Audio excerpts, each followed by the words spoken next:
भक्तों, ओम नमः शिवाय, श्री शिवाय नमस्तुभ्यम, जय श्री महाकाल। जी हाँ भक्तों, क्या आपका भी जो बच्चा है उसका जो मन है वो पढ़ाई में बिल्कुल भी नहीं लगता। आप लोग बहुत ज़्यादा परेशान हो उसकी पढ़ाई के लिए कि आखिरकार हमारा जो बच्चा है वो पढ़ता क्यों नहीं है। जब भी आप उसको पढ़ाने के लिए बैठाते हो तो इधर उधर के कामों में लग जाता है, लेकिन पढ़ेगा बिल्कुल भी नहीं। तो ऐसे में कौन सा उपाय करें, आज की इस वीडियो के माध्यम से हम आपको बताने वाले हैं। क्या करने वाला है, कैसे करने वाले हैं, पूरा आपको समझाने वाला हूँ। तो बस उपाय ध्यान से सुनिएगा, अच्छे से करिएगा। अगर आपका जो बच्चा है जिसका मन पढ़ाई में बिल्कुल भी नहीं लगता, तो अवश्य रूप से उसका जो मन है वो पढ़ाई की ओर आकर्षित होगा ही होगा, और आपका बच्चा अवश्य रूप से पढ़ाई की ओर मतलब अच्छे से पढ़ाई करने लगेगा। आप लोग जितने भी माता पिता हैं अगर परेशान रहते हैं उसकी पढ़ाई के लिए, तो टेंशन लेने की अब ज़रूरत नहीं है, और इससे लाखों लोगों को फल भी मिला है। देखिए, आपको पता होगा कि पूज्य गुरुदेव की जो कथा होती है उसमें लाखों लोगों की भीड़ आती है, और जब गुरुदेव की कथा में लाखों लोगों की भीड़ आती है तो वहाँ ज़्यादातर जो भक्त रहते हैं वो क्या करते हैं, पत्र के द्वारा अपनी मनोकामना गुरुदेव तक पहुँचाते हैं। तो अभी गुरुदेव की कथा चल रही थी, आज से 5 से 6 महीने पहले की बात है। गुरुदेव की कथा चल रही थी और गुरुदेव की कथा में लाखों की भीड़ आई। अब जब गुरुदेव की कथा में लाखों की भीड़ आई तो वहाँ ज़्यादातर जो भक्त थे उन्होंने क्या किया, पत्र के द्वारा, किसके द्वारा, पत्र के द्वारा अपनी मनोकामना गुरुदेव तक पहुँचाई। अब जब गुरुदेव के पास पत्र पहुँचा और गुरुदेव में पत्र पढ़ा, तो वहाँ गुरुदेव में पढ़ा कि ज़्यादातर जो भक्त है उनकी क्या है, उनकी केवल और केवल एक ही मनोकामना है। जो भी माता पिता हैं उनकी केवल और केवल एक ही मनोकामना है, क्या कि गुरुदेव हमारा जो बच्चा है उसका जो मन है वो पढ़ाई में बिल्कुल भी नहीं लगता। हम लोग बहुत ज़्यादा परेशान है उसकी पढ़ाई के लिए कि हमारा जो बच्चा है पढ़े, लेकिन फिर भी हमारे बच्चे का जो मन है, जो इच्छा है ना, वो पढ़ाई में बिल्कुल भी नहीं लगता। कृपया करके कोई उपाय बता दें ताकि हमारा जो बच्चा है वो पढ़ाई की ओर आकर्षित हो, पढ़ाई अच्छे तरीके से करे। कृपया करके कोई उपाय बता दें। हमने उसके पढ़ाई के लिए क्या कुछ नहीं किया, हमने बहुत अच्छी उसको स्कूल में डाल के रखा, बहुत अच्छा कोचिंग ट्यूशन उसको दिया, हर एक तरह की सुख सुविधा दिया, लेकिन फिर भी हमारा जो बच्चा है वो बिल्कुल भी नहीं पढ़ता। कृपया करके कोई उपाय बता दें। जब गुरुदेव ने देखा तब गुरुदेव ने 2 से 3 उपाय बताए और कहा केवल और केवल ये उपाय कर लेना, तुम्हारा जो भी बच्चा है जिसका मन पढ़ाई में नहीं लगता, अवश्य रूप से वो पढ़ाई की ओर आकर्षित होगा ही होगा। अब जब गुरुदेव ने ये उपाय बताया तो लोगों ने जा जाके इस उपाय को घर में करना शुरू कर दिया। अब जैसे ही लोगों ने जा जाके इस उपाय को घर में करना शुरू कर दिया, वही लोग गुरुदेव की कथा में मात्र 1 से 1.5 महीने के बाद वापस आए। और जब वही लोग गुरुदेव की कथा में वापस आए तो उन्होंने क्या किया, फिर से एक बार गुरुदेव को पत्र लिखा। लेकिन ये वाला जो पत्र था ना, ये आप जान के हैरान हो जाओगे कि ये वाला जो पत्र था ये गुरुदेव को धन्यवाद के रूप में पत्र था कि गुरुदेव धन्य हो आपका, आपके द्वारा बताया गया उपाय हमने कर लिया। हमारा जो बच्चा था ना वो पढ़ाई की ओर आकर्षित होने लगा है, उसका जो मन है वो पढ़ाई की ओर मतलब होने लगा है। आपका कोटि कोटि धन्यवाद।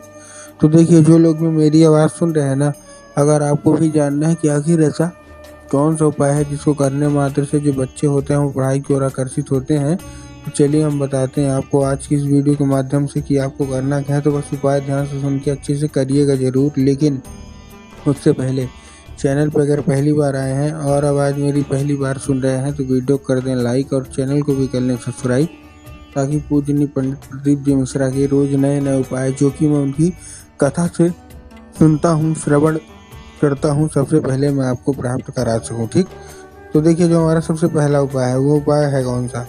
जो हमारा सबसे पहला उपाय है वो 3 काली तिल और 1 धतूरे का उपाय है। अब देखिए, काली तिल और काली मिर्च में बहुत सारे लोग कंफ्यूज होते हैं कि काली तिल क्या है, काली मिर्च क्या है, हमको कृपया अच्छे से बताइए। तब गुरुदेव ने साफ साफ बताया है कि आपको क्या लेना है, काली तिल लेना है। ठीक, ले लिया काली तिल। काली तिल लेने के बाद आपको करना क्या है, जैसे आपने काली तिल लिया उसके साथ 1 धतूरा ले लीजिए और अपने बच्चे में मतलब जो आपको बच्चा है उसके हाथ में देके भेज दीजिए, कहाँ, सीधा सीधा शिव मंदिर। अब जैसे आपका बच्चा शिव मंदिर पहुँचेगा उसको क्या बोलना है, दक्षिण दिशा में खड़ा हो जाए और उत्तर की ओर अपना चेहरा कर ले। अब देखिए, दक्षिण और उत्तर में भी बहुत सारे लोग कंफ्यूज होते हैं कि दक्षिण क्या है, उत्तर क्या है, हमको थोड़ा साफ साफ बताइए। तब गुरुदेव ने साफ साफ बताया है कि आपको क्या करना है, शिव मंदिर की जिधर साइड जलाधारी हो ना, आपको अपना चेहरा उधर साइड करके खड़े हो जाना है। ठीक, खड़े हो गए। खड़े होने के बाद आपको एक नाम लीजिए, कौन सा, महादेव का बहुत ही सुंदर सा नाम है, श्रम्भेश्वर महादेव। कौन सा, श्रम्भेश्वर महादेव। तो बस आपको करना क्या है, आपको श्रम्भेश्वर महादेव का नाम लेके उन्हीं का स्मरण करके आपको चुपचाप क्या करवा देना है, बाबा भोलेनाथ के ऊपर अर्पित करवा देना है। पूज्य गुरुदेव कहते हैं कि अगर आपके बच्चे ने श्रम्भेश्वर महादेव को ये उपाय कर लिया तो अवश्य रूप से जो मनोकामना है, जो इच्छा है, वो पूरी होगी ही होगी। ठीक है, ये था कौन सा, ये था हमारा पहला उपाय। अब हम चलते हैं अपने दूसरे उपाय की ओर।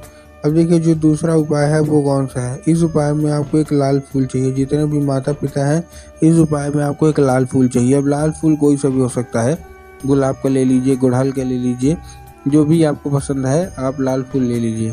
उस फूल में आपको ध्यान रखना है कि फूल कहीं से भी कटा फटा नहीं होना चाहिए। इस उपाय को करने के लिए सबसे अच्छी बात है कि इस उपाय को आप अपने घर में ही कर सकते हैं। क्या, इस उपाय को आप अपने घर में ही कर सकते हैं। बस आपके घर में माता सरस्वती की फोटो होना अति अनिवार्य है। कुछ भी, चाहे फोटो हो, चाहे मूर्ति हो, कुछ भी हो, वो होना अति अनिवार्य है, क्योंकि इस उपाय को करने के लिए माता सरस्वती की ही फोटो चाहिए। ठीक, अगर है तो अच्छी बात है, अगर नहीं है तो बाजार जाइए और अपने घर में उनको लाइए, स्थान दीजिए। ठीक, दे दिया। स्थान देने के बाद आपको करना क्या है, जैसे ही आपने स्थान दे दिया, स्थान देने के बाद आपको क्या करना है, एक उसी शाम क्या करना है, उसी शाम मतलब जिस शाम आपके घर में जब पूजा पाठ होती है, जो शाम को, उसी शाम आपको क्या करना है, वो लाल फूल लेना है और अपने बच्चे के माथे पे 2 से 3 बार फेर देना है। अब जैसे ही आप अपने बच्चे के माथे पे 2 से 3 बार फेरेंगे, पूज्य गुरुदेव कहते हैं, देखिए जैसे शाम को रखा, ठीक, अब रखना मैं फिर से बता रहा हूँ।